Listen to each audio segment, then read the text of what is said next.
Tapos lang namin mag-nature guys. Sobrang saya namin ng pinsan ko. Yan kasi nakapag-banding kami. Ganun. Tapos, ayun, swimming. Ganun. Nasaan saya? Talagang tas nag-vlog pa kami nun. Ganun. Ang kulit ko talaga pag sa kalsada ako. Like, sa harapan ng camera, sa harapan ng mga tao. Saya ko, lahat pinapakita ko sa kanila, comedy ako. Guys, tinan nyo yung itsura ko sa bahay.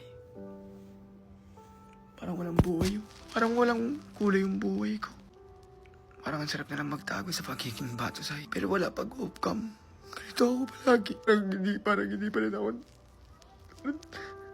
Parang hindi ko pa rin natatanggap yung pangyayari. Lagi ako ganito.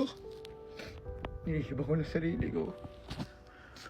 Alam nyo ba guys, legit to. Papasalamat ako kay God. Kahit ganito ako guys, papasalamat ako kay God. Sinasabi ko sa kanya, salamat Lord, ako yung nilagay mo rito. Kasi feeling ko kung ibang tao, di kaya. Yan yung guys yung dating bahay na palaging may sigawan. Laging may away. Laging may bungaan pagkagising sa umaga. Ito ng mga palit. Tahimik nga, payapa. Pero napakaingay ng puso. Mahalin niyo yung palagi nandiyan sa inyo guys. Palagi lang kayo maging masaya. At you.